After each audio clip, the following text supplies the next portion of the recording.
Farel,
Ia pun terbang ke atas pohon besar untuk menikmati makanannya.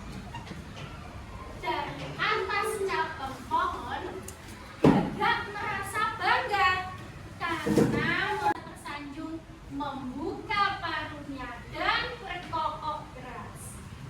Tanpa sadar, keju yang ia gigit terjatuh ke tanah. Dengan cepat, Rubah memungut keju itu dan berlari pergi. Gagak hanya bisa menyesali kecerobohannya karena telah tertipu oleh ujian palsu. Apa yang terjadi dalam cerita tersebut? Angkat tangan. Iya, Armando. Rubah memberi ujian palsu kepada Gagak. Betul. Rubah memberikan ujian palsu kepada Gagak. Jadi Rubah itu kepengen apa sih? Keju. Caranya dia memberikan ujian palsu. Nah, mengapa cerita Rubah dan Gagak menarik untuk dibaca? Kalau malu-malu, kita tegang ya. Kita seperti itu kalau Gulita bilang botak, si botak pegang kepala. Botak. Kalau Gulita bilang batuk, pegang mulut. Kalau Gulita bilang batik, pegang baju atau pundak. Ya.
legenda Tata Toba, ikan mas dan samosir, penokohan, pemarah, baigati, takakal, latar, lembah, alur cerita, alur maju, amanat, kita harus menepati janji. Ayo, hasil karyanya. Hasil karyanya. Tepuk tangan untuk kelompok 7. Siapa yang memberikan tanggapan terkait penampilan pengantin? Ayo, bagaimana kelompok 7 menurutmu gimana? Angkat tangan. Ya, Orlando. Kita beri kelompok 7. Kira-kira apa yang masih kurang? Ayo. Ayo, Orlando. Nggak boleh bercanda. Oh, tidak boleh bercanda. Nah, jadi kalau sudah maju ke depan harus apresiasi. Ya. Tapi kita apresiasi kebaikan. Oke, sekarang Bulita yang memberikan umpan baliknya. Nah, dari kelompok 7 ini terkait dengan tema tadi, temanya apa? Legenda Danau Toba. Apakah itu tema? Nah, apakah itu tema atau judul? Nah, berarti nanti diperbaiki lagi ya, bahwa yang kamu tulis itu bukan tema, tapi judul. Baik, silakan kembali ke tempat duduk. Dan pembelajaran pada hari ini. Jadi kesimpulannya, unsur intrinsik sangat penting untuk membangun sebuah cerita yang menarik dan bermakna. Dari amanat sebuah cerita, kita bisa belajar tentang nilai kehidupan dan mengajarkan kita bagaimana bersikap dan berbuat baik dalam hidup. Nah, kita hubungkan sekarang dengan situasi apa kira-kira yang bisa kita terapkan dari cerita legenda Danau Toba. Kita harus menepati janji. Dan kira-kira sila keberapa yang sesuai dengan nilai-nilai tadi? Menepati janji. Kita sudah melaksanakan kewajiban kita. Jadi apakah semua nilai Pancasila itu masuk? Masuk. Sekarang Bulita tugaskan kalian di rumah. Kalian amalkan nilai-nilai itu, menepati janji itu dalam kehidupan sehari-hari. Setuju? Setuju. Tepuk tangan untuk kita semua. Kalian kerjakan, kalian kumpulkan. Oke, silakan dikumpulkan LKPD-nya. Nah.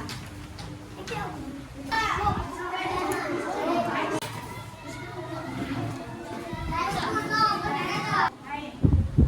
Setelah kalian menyelesaikan lembar kerja tadi, Bulita berikan apresiasi kepada kalian. Jadi tadi yang maju kelompok 7, yang berani paling awal angkat tangan, Bulita berikan bintang 5. Tepuk tangan untuk kelompok 7.